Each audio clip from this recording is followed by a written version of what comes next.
Piracy. It's an issue as old as the internet itself. And when it comes to webtoons, manhwa, manga, or anime, it's been widely debated whether or not piracy is good or bad for the creators and for readers. Piracy just a way for fans to access content that they normally wouldn't have access to, or is it a threat to the industry and creators? Today we're going to be diving a little bit into the world of webtoon and manga piracy to explore its effects, some moral questions, and what it means to creators such as myself.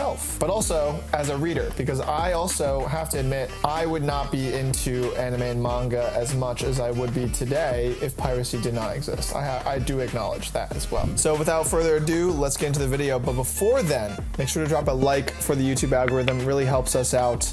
And also subscribe if you're interested in educational content surrounding the manga, webtoon, and anime industry. Now, if you guys don't know who I am, first off, I'm Brandon Chen. I am a manga and webtoon studio owner, which means that I create stories for the manga webtoon industry, original stories, and the successful ones, my job is to also take those to try and bring them to anime or other transmedia mediums. So let's talk about piracy. For many people and fans, it's all about accessibility. Some countries don't have access to official releases. There's a ton of projects that are in Japan that are not available in the US, so they're like fan translated. There's also a lot of certain countries that just don't have access to a lot of mainstream manga, so there would be no manga or webtoon industry in those regions if piracy did not exist. Sometimes also official translations are not simultaneous with the official releases in Japan, and so people abroad might get it delayed. But if someone's posting on Twitter what happened in the Japanese recent Jujutsu Kaisen manga chapter and it's not officially released in the US, then everyone who's in the US is getting spoiled on Twitter, right? And so fan translations and piracy usually are meant to bridge that gap because the translations are not fast enough and because readers need that content pretty much instantly if you don't want to get spoiled. Like you need to be on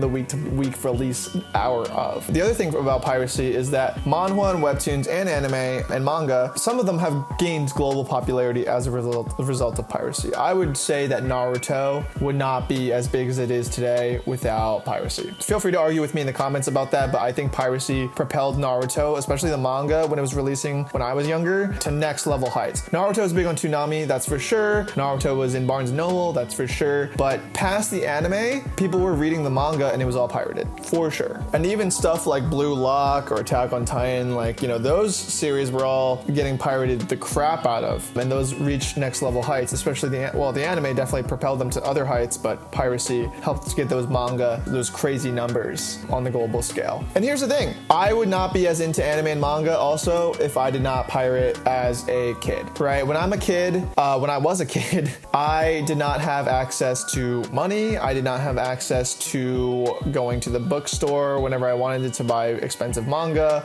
The physical volumes of manga did not exist for certain series in the US market, so I would just pirate a lot of the stuff online because I'm 12 years old and I don't know better. For the webtoon space is a little bit different because a lot of the series are free. The only difference would be if I could see someone pirating if they don't see something on webtoon and then they see something on another platform like Tapas and it's paywalled, right? And then some people like to pirate that stuff because it's not on their centralized platform. People like to use one platform for everything. But for the webtoon space, there's 5 to 6 platforms that are all competing with each other, all have different titles. Some people that I've met recently, especially in real life, will use one pirate site and just pirate everything and read everything on there. So, not great, but I kind of understand the mentality behind it. What I don't understand is when you're reading a series that's already free on the official site, but you decide to read it on the pirate site instead, that kind of seems almost okay, you could have just read it on the main site. It's free still, come on. But then that's a good segue into the flip side, which is how it impacts creators like myself. And I've only learned a lot about this industry from the creative side over the last couple of years as a creator myself. When you consume content through illegal means, whether it's watching something on Netflix or on a pirate site that's on Netflix, or you're reading a webtoon series on a pirate site. Some people pirate my series God Game, which again, every chapter is free, but why would you pirate it? Some people pirate God Game. The issue behind that is none of those views count for anything. So if I want to get a God Game TV show, like a live action show, what I would do is I would go to Hollywood,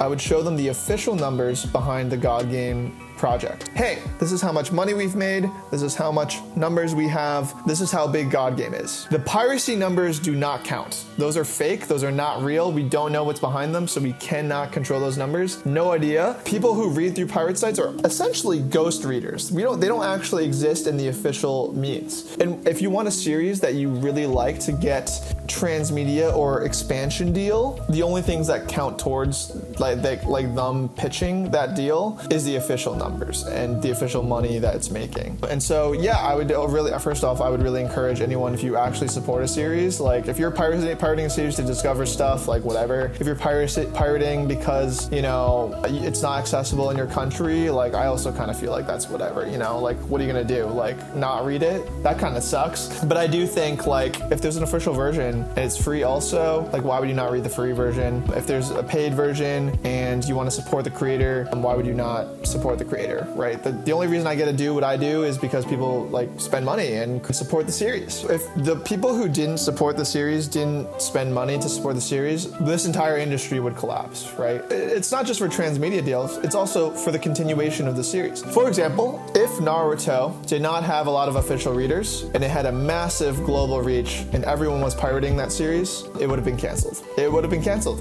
The only thing that decides whether or not you're getting more of a series, and this happens for all my series as well, if people do not read the series that I am making, it will get canceled. Like that's how it is. And I'm talking about official. The producers, the publishers, I'm sure they look at the pirate sites and know that how much reads they have, like in the general sentiment around the project. But if there's no like actual monetary gain for the publisher to produce a project, if they're not making their money back what they're investing, then they'll axe the project. That's just how it is. So whether or not, if you have like 1 billion reads on the pirate site, but you have 10,000, 100,000 reads on the official site, they'll axe you and it doesn't matter how popular you are. Unless it's like, hey, we could release a print and maybe those like piracy people would actually buy the print. If that's like an assumption, maybe the publisher would keep you going. Maybe. I'd have hoped that those piracy people would eventually translate to free paid people. But again, it's not guaranteed. But you know, I won't always say that it's a bad thing. You know, I think that sometimes, like I said before, it can help propel certain projects to new heights, help people discover new projects as well. My ultimate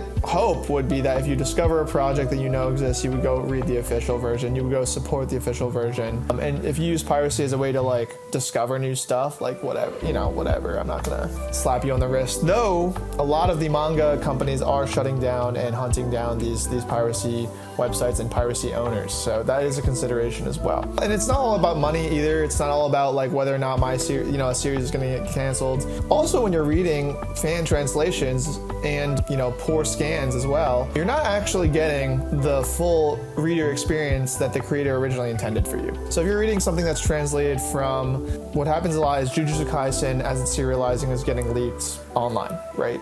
If you're reading those fan translations, you're not actually getting the official translations and the official high quality also scans that the original creator, Gege Akutami, is intending for the reader to consume. And as a result of that, like you're just getting a lower quality reading experience. And you're probably not gonna read the official version if you reread the fan version. So you're kind of like, that's just all you get, right? And that's your perception of Jujutsu Kaisen, which is like a lower quality product than what he actually released, which is kind of sad. Especially considering like most mangaka and most webtoon creators, like we're working like a crap ton of hours just to, you know, feed our readers like the type of content that we hope they deserve, and that, you know, this is our baby and all that stuff. But it's sad when people are not getting the official version that we would love and intend for them. They're instead getting a kind of manipulated version that someone pirated, which can be a not so great feeling and also not great for the reader because they're not getting the best reading experience that we intended for them. So should piracy exist? It's not a complete like yes or no answer. On one hand, it democratizes a lot of the content out there, so people can be reading from all over the world. If they did not have the ability to have access to it from an official viewpoint, then, you know, now they can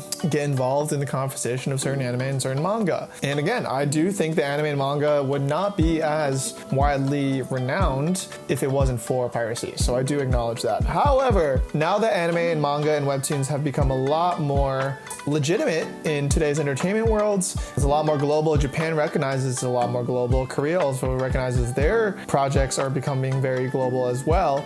There's a lot more official sources, ways to get things in official ways. And so it's kind of like, okay, there's an official source that's now accessible, and there is a non-official source that is also accessible. Which one are you gonna pick? My hope would be that people are picking the official source, right? The official source is what's gonna help support the creators, gonna help support the industry, and it's going to support also like the series that you want to happen keep happening, right? I think if you don't support the series, there's a chance that it just might not happen anymore. And so I think that's really important to think about. On the other hand, piracy, if it doesn't exist from an official standpoint, I can totally see why you would consider piracy. Also, if you're 12 years old, I can also consider why you would think about piracy. But if you're a full-grown adult and there's a choice between an official and a non-official, I would really encourage you to check out the official sources to help contribute towards not just the growth of the industry, but also the survival of the industry and of creators. At the end of the day, I think if you love a series, that you should be supporting the creators directly, try and do your best, whether that's purchasing, subscribing, leaving comments, following on Instagram, joining Patreon, our Patreon's link in bio.